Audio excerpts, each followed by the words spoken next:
വീണ്ടും ആ കേസിന്റെ നടപടിക്രമങ്ങളിലേക്ക്. ഈ FIR-ൽ ക്രമക്കേട് വരുത്തി, ബാൽക്കണിയിൽ നിന്ന് വീണു എന്ന് വരുത്തി ചേർത്തു. അതായത് കേസ് വഴിതിരിച്ചുവിടാനുള്ള ഒരു ശ്രമം തുടക്കത്തിലേ നടത്തി. ഈ പെൺകുട്ടി ഇനി കൊടുക്കാൻ പോകുന്ന മൊഴികളൊക്കെ കൂടുതൽ നിർണായകമാണോ കേസിൽ? ആ കുട്ടിയുടെ സ്ഥിതി എന്താണ്?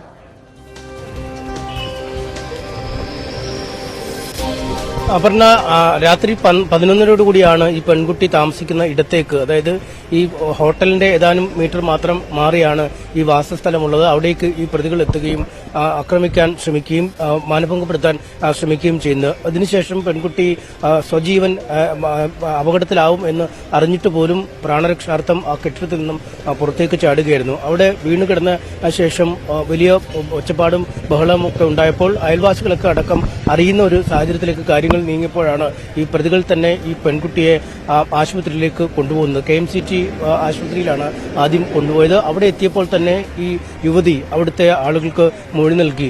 ഇത്തരത്തിൽ തന്നെ പീഡിപ്പിക്കാൻ ശ്രമിച്ചപ്പോൾ താൻ പ്രാണരക്ഷാർത്ഥം വീടിന് മുകളിൽ നിന്നും താഴേക്ക് ചാടുകയായിരുന്നു. അവരുടെ കൈവശം ഈ മുഖം വായിലൊട്ടിക്കുന്ന തരത്തിലുള്ള ടേപ്പുകളും മറ്റുമൊക്കെ ഉണ്ടായിരുന്നു എന്നൊക്കെ പറഞ്ഞു. ഈ കാര്യങ്ങൾ കേട്ടതോടുകൂടി കാര്യങ്ങൾ പന്തിയല്ല എന്ന് കണ്ടാണ് ഈ പ്രതികൾ അവിടെ നിന്നും പെൺകുട്ടിയെ ഉപേക്ഷിച്ച് കടന്നു കളഞ്ഞത്. പിന്നീട് പെൺകുട്ടിയെ പ്രാഥമിക പരിശോധനകൾക്ക് ശേഷം കോഴിക്കോട് മെഡിക്കൽ കോളേജ് ആശുപത്രിയിലേക്ക് മാറ്റുകയായിരുന്നു. അവിടെ എത്തിയപ്പോഴേക്കും പോലീസും മറ്റുമൊക്കെ കുട്ടിയുടെ മൊഴി രേഖപ്പെടുത്തുകയും ചെയ്തു. അപ്പോൾ തന്നെ പറഞ്ഞിരുന്നത് തന്നെ ഇത്തരത്തിൽ പീഡിപ്പിക്കാനായി ശ്രമം നടത്തിയപ്പോൾ താൻ പ്രാണരക്ഷാർത്ഥം കെട്ടിടത്തിൽ നിന്നും താഴേക്ക് ചാടിയതാണ് എന്നാണ്. പക്ഷേ FIR ഇത് രേഖപ്പെടുത്തിയത് ഈ ബാൽക്കണിയിൽ നിന്നും ഫോൺ വിളിക്കുമ്പോൾ താഴേക്ക് ചാടി എന്ന രീതിയിലാണ് എന്നാണ് കുടുംബം പറയുന്നത്. അത് കൃത്യമായ ഒരു ഗൂഢാലോചനയുടെ ഭാഗമാണ്. ഈ കേസിന്റെ ഒരു വ്യാപ്തി കുറയ്ക്കുന്നതിനുള്ള ഒരു നീക്കമാണ്. ഒപ്പം പ്രതികളുടെ ഭാഗത്തു നിന്നും ഈ കേസിലെ ഒത്തുതീർപ്പ് ശ്രമങ്ങളുമായി ബന്ധപ്പെട്ട് ആദ്യഘട്ടം മുതൽ നീക്കങ്ങൾ നടത്തുന്നുണ്ട്. പ്രലോഭനങ്ങളിൽ പെടുത്തി ഈ പരാതി പിൻവലിക്കാനുള്ള നീക്കങ്ങളും നടത്തുന്നുണ്ട്. എന്തായാലും ഇത്തരത്തിൽ ഒത്തുതീർപ്പാവുകയാണെങ്കിൽ ആയിക്കോട്ടെ എന്ന രീതിയിലായിരിക്കാം ഇത്തരത്തിലെ ഈ FIR-ൽ തന്നെ ഒരു മാറ്റം. ഈ യഥാർത്ഥത്തിൽ പറഞ്ഞ കാര്യത്തിൽ നിന്ന് വിഭിന്നമായി ഒരു കാര്യം FIR-ൽ എഴുതി ചേർത്തത് എന്നാണ് കുടുംബത്തിന്റെ സംശയം. ഒപ്പം ഈ കുട്ടിയെ ഒരു പിതൃസഹജമായ വാത്സല്യങ്ങളോടുകൂടിയാണ് സംരക്ഷിക്കുന്നതെന്നൊക്കെയാണ് ഈ പ്രതി ആദ്യഘട്ടം മുതൽ പറഞ്ഞിരുന്നത്. പക്ഷേ ഒരു നിശ്ചിത സമയം കഴിഞ്ഞപ്പോഴേക്കും ഇവൾക്ക് ചില സാമ്പത്തിക സഹായങ്ങൾ നൽകുന്നു, ഇവൾക്ക് കണ്ണട വാങ്ങി നൽകുന്നു, കമ്പനി ആവശ്യത്തിലേക്കൊന്ന് ചൂണ്ടിക്കാണ്ടി ഫോൺ വാങ്ങി നൽകുന്നു. ഇങ്ങനത്തെ കാര്യങ്ങളൊക്കെ ചെയ്ത ശേഷമാണ് പ്രതി മെല്ലെ തന്റെ ഇംഗിതം ഈ കുട്ടിയോട് വെളിപ്പെടുത്തുന്നത്. ആ ഘട്ടത്തിൽ തന്നെ ഇത്തരം ഇംഗിതങ്ങൾക്ക് വഴങ്ങുന്ന ആളല്ല താൻ, ഭർത്താവ് ഒന്നിച്ച് കുടുംബമായി ജീവിക്കുന്ന ആളാണ്, മാന്യമായി ജോലി ചെയ്ത് മുന്നോട്ട് പോകണം എന്ന ആഗ്രഹം മാത്രമാണ് തനിക്കുള്ളത് എന്ന് പറയുകയും ഫോണടക്കം തിരിച്ചു നൽകുന്നു. ഈ തനിക്ക് നൽകിയ കണ്ണടയടക്കം വാങ്ങി തന്നതും അല്ലെങ്കിൽ മറ്റ് സാമ്പത്തിക സഹായങ്ങളൊക്കെ നൽകിയത് അത് ശമ്പളത്തിൽ നിന്നും തിരിച്ചു പിടിച്ചുകൊള്ളാൻ ഈ യുവതി പറയുകയും ചെയ്യുന്നുണ്ട്. സാമ്പത്തികമായി അങ്ങേയറ്റം ദുഷ്കരമായ ഒരു സാഹചര്യത്തിൽ കൂടി കടന്നുപോകുന്ന ഒരു കുടുംബമാണ്. ഏത് തരത്തിലുള്ള സ്വാധീനമാണ് എന്ന് പ്രതിഷേധം നയിക്കാൻ നിൽക്കുന്ന കോൺഗ്രസിന് പോലും പറയാൻ കഴിയുന്നില്ല. രാഷ്ട്രീയ സ്വാധീനമുണ്ടോ എന്ന് പറയാൻ കഴിയുന്നില്ല. സാമ്പത്തികമായിട്ടുള്ള സ്വാധീനമാണെങ്കിൽ അത് പോലീസിന്റെ വീഴ്ചയാണെന്ന് പറയുന്നു. ഇതാരാണ് ശരിക്കും? ഈ 3 മാസം മുൻപാണ് ഇയാൾ ഈ ലോഡ്ജ് തുടങ്ങിയിരിക്കുന്നത്. അതിനു മുമ്പ് ഇയാളുടെ പശ്ചാത്തലം എന്താണ്? ഇയാളുടെ കുടുംബ പശ്ചാത്തലം എന്താണ്? ഈ മറ്റ് വിവരങ്ങൾ എന്താണ്? അതുകൂടി പുറത്തു വരണമല്ലോ ഈ സമയത്ത്. അപർണ, മുഖം മേഖലയിലെ ഒരു ജന്മിയാണ് ഇയാൾ എന്ന് നമുക്ക് അന്വേഷണത്തിൽ നിന്ന് മനസ്സിലാക്കാൻ കഴിയുന്നത്. ഏതാണ്ട് 25 വർഷം മുമ്പ് ഇത്രയധികം ഭൂമിക്ക് മൂല്യമുള്ള ഒരു കാലമല്ല. ഒരു സെന്റിന് 5000-ഓ 10,000-ഓ രൂപ മാത്രമൊക്കെ ഉള്ള ഒരു കാലമാണ്. അന്ന് പോലും 1.5 കോടി രൂപ മുതൽ മുടക്കി ഈ മുക്കത്ത് ഒരു വീട് നിർമ്മിച്ച ആളാണ്. സ്വിമ്മിംഗ് പൂൾ അടക്കമുള്ള സജ്ജീകരണങ്ങൾ അന്നേ ഇയാളുടെ വീട്ടിലുണ്ട് എന്ന് പറയുന്നത്. അതായത് അന്നേ ഇയാൾ സമ്പന്നനാണ്. പിന്നീട് ഈ കപ്പലിൽ ജോലിക്ക് പോകുന്നു, പിന്നീട് വീണ്ടും പണം സമ്പാദിക്കുന്നു. അതിനുശേഷമൊക്കെയാണ് നാട്ടിലേക്ക് മടങ്ങിയെത്തുകയും ഈ 4 സ്റ്റാർ ഹോട്ടൽ, ഈ സങ്കേതം എന്ന ഈ മുക്കത്തേക്ക് വരുന്ന മാമ്പറ്റയിൽ റോഡ് അരികിൽ തന്നെ വലിയ സൗകര്യങ്ങളുള്ള ഈ ഹോട്ടൽ ആരംഭിക്കുന്നു.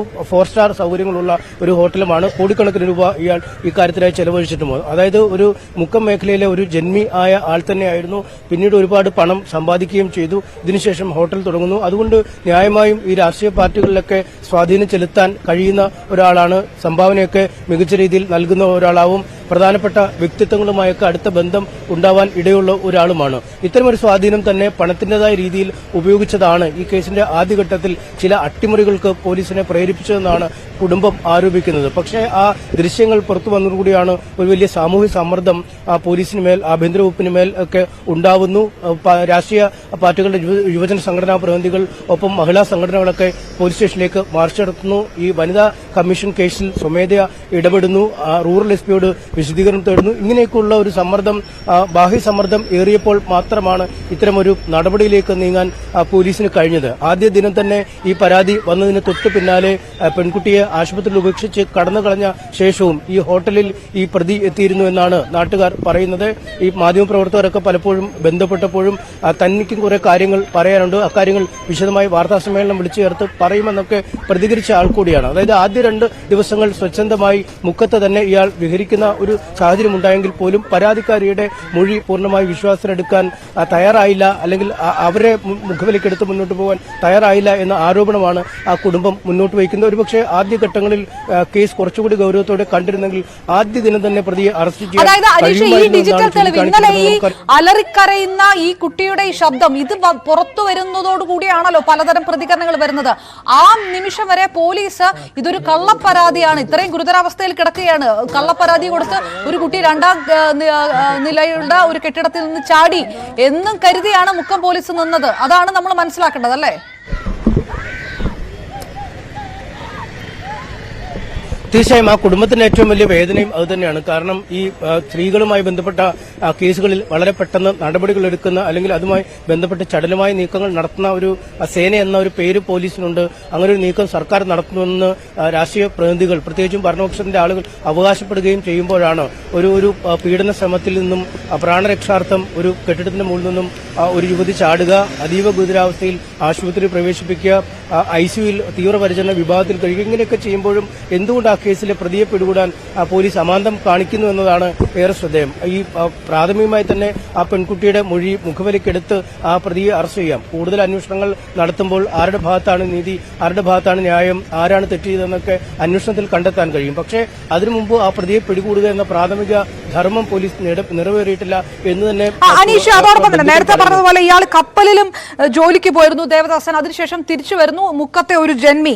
അങ്ങനെ ഈ കോടികൾ ചെലവഴിച്ചുകൊണ്ട് സങ്കേതം എന്ന് പറയുന്ന ഒരു ഹോട്ടൽ തുടങ്ങുന്നു. ഈ ഹോട്ടൽ മാത്രമാണോ ഇയാൾ, അത് മറ്റ് വ്യവസായ ഏതെങ്കിലും സംരംഭങ്ങളുണ്ടോ? ഇയാളുടെ ഒരു കുടുംബ പശ്ചാത്തലം ഏത് തരത്തിലാണ്?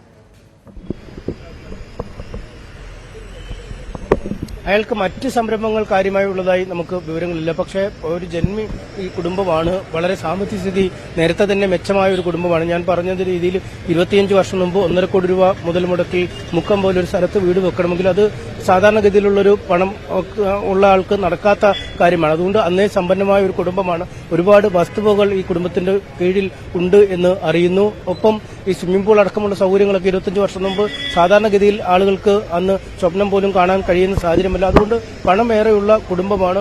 അത്തരത്തിൽ പണത്തിന്റെ ഒരു ഒഴുക്ക് ഈ കേസുമായി ബന്ധപ്പെട്ടും ഇയാൾ ചെയ്തിരിക്കാം എന്ന് തന്നെയാണ് ഈ പെൺകുട്ടിയുടെ കുടുംബം പറയുന്നത്. പക്ഷേ അവർ കൃത്യമായി ഈ പരാതിയിൽ ഉറച്ചു നിൽക്കും.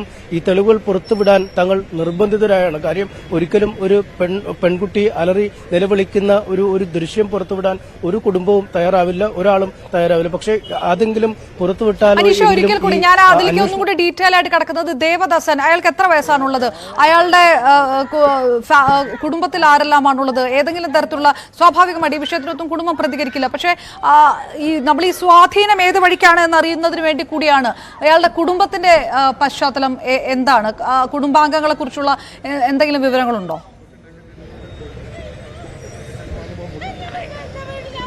കുടുംബ പശ്ചാത്തലം ഈ മുക്കത്ത് തന്നെ ഒരു പഴയ കുടുംബമാണ് എന്നാണ് നമുക്ക് അറിയാൻ കഴിയുന്നത്. വലിയ സ്വാധീനമൊക്കെ ഉള്ള പരമ്പരാഗതമായ ഒരു കുടുംബമാണ് ഇയാളുടേത്. 60 വയസ്സിനടുത്ത് പ്രായമുണ്ട്. ഈ കപ്പലിൽ നിന്നും ജോലി മതിയാക്കി എത്തിയ ശേഷമാണ് ഇയാൾ ബിസിനസ്സിലേക്ക് തിരിയുന്നത്. 4-5 മാസം മുമ്പ് ഈ ഹോട്ടൽ ആരംഭിച്ചുവെങ്കിലും അതിന്റെ നിർമ്മാണ പ്രവർത്തനങ്ങളും അനുബന്ധ കാര്യങ്ങളൊക്കെ കഴിഞ്ഞ ഏതാനും വർഷങ്ങളായി പുരോഗമിച്ചു വരികയാണ്. കുടുംബം, ഭാര്യയുമൊക്കെ അടക്കം കുടുംബമായി താമസിക്കുന്ന ഒരാളാണ്. അതുകൊണ്ടാണ് ഈ ആദ്യഘട്ടത്തിലെ ഈ സ്നേഹം പിന്നീട് ഭീഷണിയിലേക്കും തനിക്ക് വഴങ്ങണമെന്ന ആവശ്യത്തിലേക്കും നീങ്ങിയപ്പോൾ പരാതി താൻ ഇത് ഇയാളുടെ ദേവദാസന്റെ ഭാര്യയെ അറിയിക്കുമെന്ന് ഈ യുവതി പറഞ്ഞിരുന്നു. ആ യുവതി പറഞ്ഞതോടുകൂടിയാണ് കൂടുതൽ ഭീഷണി ഇയാളുടെ ഭാഗത്തുനിന്ന് ഉണ്ടാവുകയും തന്റെ ജീവനെ തന്നെ അപായപ്പെടുത്താൻ ഇയാൾ ശ്രമിക്കുന്നു എന്നൊക്കെ ഒരു ധാരണ ഈ പെൺകുട്ടിക്ക് ഉണ്ടാവുകയും ചെയ്തത്. ആ ഒരു സാഹചര്യത്തിലാണ് വീട്ടിലേക്ക് എത്തിയപ്പോൾ തന്നെ ജീവൻ അപായപ്പെടുത്താനുള്ള ഒരു വരവാണോ എന്നൊക്കെ ആ കുട്ടിക്ക് സംശയമുണ്ടാവുന്ന സാഹചര്യത്തിലേക്ക് കാര്യങ്ങൾ നീങ്ങിയത്. എന്തായാലും വലിയ സ്വാധീനശേഷിയുള്ള വലിയ സമ്പന്നനായ ഒരു ആൾ തന്നെയാണ് മുക്കത്ത് ഈ ദേവദാസൻ. അപർണ. ഓക്കെ, അനീഷ് നേരത്തെ പറഞ്ഞ ഇനി കേസിന്റെ വിശദാംശങ്ങൾ ഇപ്പോഴും ഈ 2 പ്രതികളെ പിടികൂടിയിട്ടില്ല. അത് പോലീസ് എന്തെങ്കിലും പറയുന്നുണ്ടോ? അതിൽ ഒരാൾ ഈ ഗുരുതരമായിട്ടുള്ള, അതായത് വീണ് കിടക്കുന്ന പെൺകുട്ടിയെ പോലും വലിച്ചഴിച്ചു കൊണ്ടുപോയി പോലും പെൺകുട്ടി മൊഴി കൊടുത്തിരിക്കുന്ന ഒരാൾ കൂടിയാണ്. ഇതെന്തുകൊണ്ട് ഇവരെ പിടികൂടാൻ കഴിയുന്നില്ല എന്നുള്ള ന്യായീകരണമാണ് പോലീസ് നൽകുന്നത്.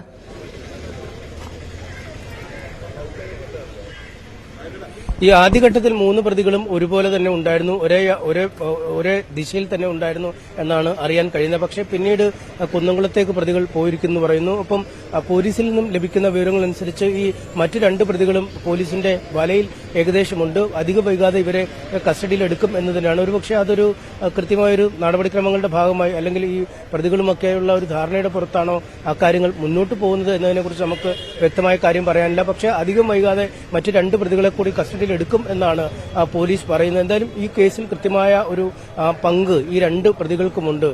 കാരണം ഈ താമസ സ്ഥലത്തേക്ക് രാത്രി 11:30 യുവതി മാത്രം അല്ലെങ്കിൽ യുവതികൾ മാത്രം താമസിക്കുന്ന ഒരു സ്ഥലത്തേക്ക് ഈ 3 പേർ വരികയും രാത്രി 11:30 സമയമാണ്. നമുക്കറിയാം, മുകളിൽ ഗെയിം കളിച്ചുകൊണ്ടിരിക്കുന്ന കുട്ടിയാണെങ്കിൽ കതക് അടച്ചിട്ടിരുന്നായിരിക്കാം കളിച്ചിരുന്നത്, അവിടെ ഗെയിം കളിച്ചിരുന്നത്. അങ്ങനെയെങ്കിൽ ഒരു വാതിലോ മറ്റോ തകർത്ത് അല്ലെങ്കിൽ മറ്റു വഴികളിലൂടെയൊക്കെ ആവാം അകത്തേക്ക് പ്രവേശിക്കുക. അല്ലെങ്കിൽ ഈ കുട്ടിയെ വിളിച്ചപ്പോൾ തന്നെ പരിചിതമായ ഒരു ആളായതുകൊണ്ട് കതക് തുറന്നിട്ടതാണോ എന്നും അറിയില്ല. ഇക്കാര്യങ്ങളിലൊക്കെ കൂടുതൽ വ്യക്തത കൈവരേണ്ടതുണ്ട്. എങ്ങനെ ഈ വീടിനുള്ളിലേക്ക് കടന്നു, എങ്ങനെ ഈ കുട്ടിയിരിക്കുന്ന മുകൾ നിലയിലേക്ക് പ്രതികൾ എത്തി, അവിടെ എന്തിനാണ് ഈ 2 പേരെയും കൂട്ടി ഈ മുതലാളി ഇവരുടെ ഈ 2 പേരുടെയും തൊഴിലുടമയായ ഈ ദേവദാസൻ പോയത്, എന്തിനാണ് രാത്രിയിൽ അസമയത്ത് യുവതിയുടെ മുറിയിലേക്ക് പോകുമ്പോൾ ഈ വായൊക്കെ മൂടിക്കെട്ടുന്ന അടക്കമുള്ള ഈ ടേപ്പ് സൗകര്യങ്ങളൊക്കെ കയ്യിൽ ഉപയോഗിച്ചുകൊണ്ട് എന്തിനു പോയി, എന്താണ് ഇവർ ഉദ്ദേശിച്ചത്? ഈ കുട്ടിയെ വകവരുത്തുക എന്നതാണോ ലക്ഷ്യം, അല്ലെങ്കിൽ അവിടെ നിന്നും തട്ടിയെടുത്ത് മറ്റെവിടേക്കെങ്കിലും കൊണ്ടുപോവുക എന്നതായിരുന്നു ലക്ഷ്യം? ഇക്കാര്യങ്ങളെക്കുറിച്ചൊക്കെ വ്യക്തത വരേണ്ടതുണ്ട്. അതിന് ഈ പ്രതികളെ കൃത്യമായും കസ്റ്റഡിയിൽ ലഭിക്കേണ്ട ഒരു സാഹചര്യം അവരെ കൂടി ചോദ്യം ചെയ്താൽ മാത്രമാവും എന്തായിരുന്നു ദേവദാസന്റെ ആഗ്രഹം, അല്ലെങ്കിൽ എന്ത് ആഗ്രഹിച്ചാണ് ഇയാൾ ഈ യുവതിയുടെ വീട്ടിലേക്ക് പോയത് എന്നടക്കമുള്ള കാര്യങ്ങളെക്കുറിച്ച്. അതെ, റൈറ്റ്. എം എസ് അനീഷ് കുമാറാണ്. മുക്കത്തെ ജന്മി കുടുംബത്തിന്റെ കൂടെയാണ് ഈ ദേവദാസ്. 25 വർഷം മുമ്പ് 1.5 കോടി രൂപ ചെലവിട്ട് അയാൾ വീട് പണിതിരിക്കുന്നു. അതായത് വലിയ സാമ്പത്തിക സ്വാധീനം കൂടിയാണ് ഈ കേസിന്റെ തുടക്കം മുതൽ ഉണ്ടായിരിക്കുന്നത്. പോലീസിൽ ആ സ്വാധീനം ചെലുത്താൻ ശ്രമിച്ചിട്ടുണ്ട് എന്നുള്ളത് വ്യക്തമാണ്. അതുകൊണ്ടുകൂടിയാണ് FIR-ൽ എന്തുകൊണ്ടാണ് ഒരു പെൺകുട്ടി കെട്ടിടത്തിൽ നിന്ന് 2ാം നിലയിലുള്ള കെട്ടിടത്തിൽ നിന്ന് ചാടിയത്, ബാൽക്കണിയിൽ നിന്ന് വീണതാണെന്ന് പോലീസ് എന്തുകൊണ്ട് രേഖപ്പെടുത്തി എന്നുള്ളതിന് തർക്കമില്ല. ഈ മുക്കത്തെ ഒരു പ്രമാണിയായി വിലസുന്ന ഒരാൾ കൂടിയാണ് ദേവദാസൻ. അതുകൊണ്ട് രാഷ്ട്രീയ സ്വാധീനമുണ്ട്. രാഷ്ട്രീയ പാർട്ടികൾക്കടക്കം പണം കൈയയച്ച് സംഭാവന ചെയ്യുന്ന ഒരാളാണെന്നുള്ള വിവരങ്ങളൊക്കെ പുറത്തു വരുന്നു. ഏതെല്ലാം സ്വാധീനങ്ങളായിരിക്കും ഈ കേസിൽ ബന്ധപ്പെട്ടിട്ടുണ്ടാവുക? ഇപ്പോഴും എന്തുകൊണ്ടാണ് ഈ കൂട്ടുപ്രതികളായിട്ടുള്ള 2 ജീവനക്കാർ എന്തുകൊണ്ടാണ് ഇപ്പോഴും പോലീസിന് പിടിക്കാൻ കഴിയാത്തത് എന്നുള്ള ചോദ്യങ്ങളെല്ലാം നിൽക്കുന്നു. ഇന്ന്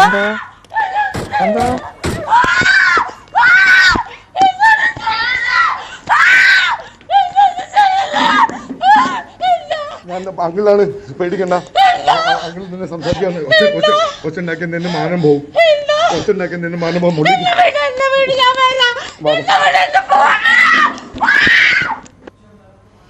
അത്യന്തം അസഹനീയമായിട്ടുള്ള ഒരു സംഭവമാണ്.